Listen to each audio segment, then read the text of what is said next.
کل رات 3:30 بجے تک پی ٹی آئی کی سیاسی کمیٹی کا اجلاس ہوا۔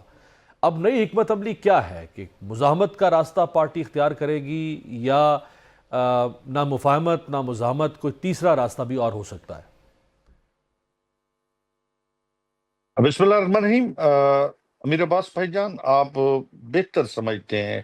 خان کی سوچ کو بھی کہ ہم ایک پولیٹیکل پارٹی ہیں، پولیٹیکل سوچ کو ہی آگے لے کے چلیں گے۔ ہم پچھلے 2.5 سال سے جو جد و جہد کرتے آ رہے ہیں اور کرتے رہیں گے، ہمارا بنیادی مقصد رول آف لا ہے، قانون اور قاعدے کے مطابق نظام حکومت کو چلانا ہے اور عوام کی خدمت ہے۔ بدقسمتی سے آپ نے بھی دیکھا ہوگا کہ قانون تو اب رہا نہیں ہے، اور ہم نے کوشش کی کہ ان سسٹم میں رہ کے ہم چل سکیں، لیکن بدقسمتی سے اس سسٹم میں بھی رہنے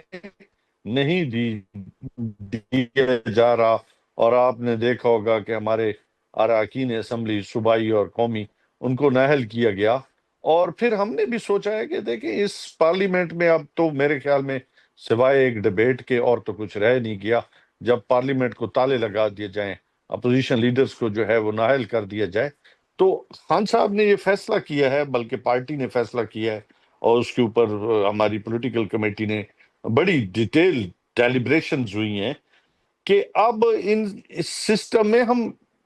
سے باہر آ کے بھی مطلب اپنی جد و جہد جو ہے کر سکتے ہیں، کیونکہ اس سسٹم میں اب جو یہ نظام گل سڑ چکا ہے، یہ نظام ڈیلیور نہیں کر رہا، تو ہمارا اس میں رہنا میرے خیال میں تو اب مناسب نہیں ہے۔ تو فرسٹ سٹیپ کے اندر ہم نے جو ہے یہ اسٹینڈنگ کمیٹی جو آئیز اینڈ ایئرز ہوتی ہیں پارلیمنٹ کی، پارلیمنٹ انہی اسٹینڈنگ کمیٹی کے اوپر چلتی ہے، تو پہلے سٹیپ کے اندر ہم نے ان سے اپنے آپ کو وڈرا کر لیا ہے، اور آگے کا لاہ عمل جو ہے آنے والے وقتوں میں مزید آپ کے سامنے آتا جائے گا۔ اور ہم کوئی بھی کام، ایک بات یاد رکھیں، آپ ریکارڈ پہ چیزیں رکھیں، کیونکہ ہمارے خلاف ایک بیانیہ بنانے کی بھرپور کوشش کی جاتی ہے، جس کو ہم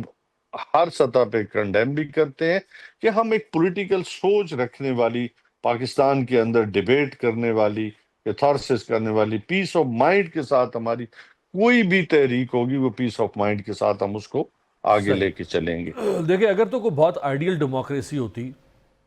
اور وہاں کی اپوزیشن کی سب سے بڑی جماعت یا ملک کی سب سے بڑی جماعت اگر عدم اعتماد کر دیتی وہاں کی پارلیمنٹ کے الیکشن پہ، تو اس ملک میں ایک بھونچال آ جاتا۔ یہاں تو کوئی ایسی آئیڈیل ڈیموکریسی نہیں ہے۔ آپ اگر الیکشن کا بائیک آؤٹ کر دیں، آپ اسٹینڈنگ کمیٹیز کو بائیک آؤٹ کر دیں، آپ کو لگتا ہے کہ کوئی دباؤ اس نظام پر پڑے گا؟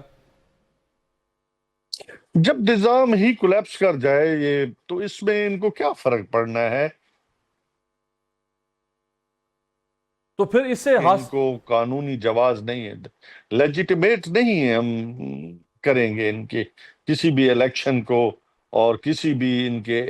جو ایکشن یا ری ایکشن کو ہم سمجھتے ہیں کہ ہم وہ کام کریں گے جہاں پہ یہ مزید ایکسپوز ہو سکے۔ ایکسپوز پوری دنیا کے سامنے بھی ہو چکے ہیں، اور مجھے حیران ہوں کہ ہیومن رائٹس کمیشن جو ہے دنیا کے اندر جتنے بھی بڑے، کہ آج وائلیشنز ہو رہی ہیں، جو اراکین اسمبلی کو سزائیں دی جا رہی ہیں جس طریقے کے ساتھ، جس بھونڈے انداز کے ساتھ، تو اس کے اوپر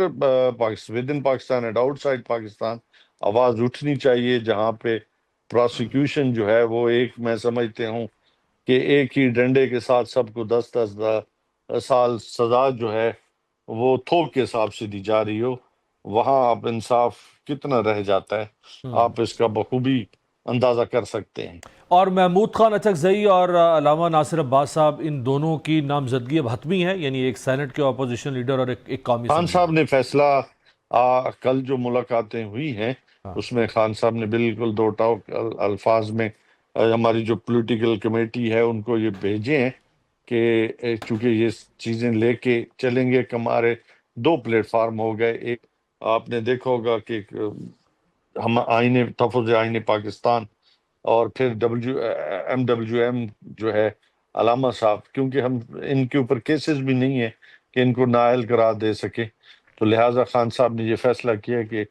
ابھی فی الحال جو ہے ان 2 شخصیات کو جو ہے ذمہ داری سونپے تاکہ اس تحریک کو لیڈ کر سکیں۔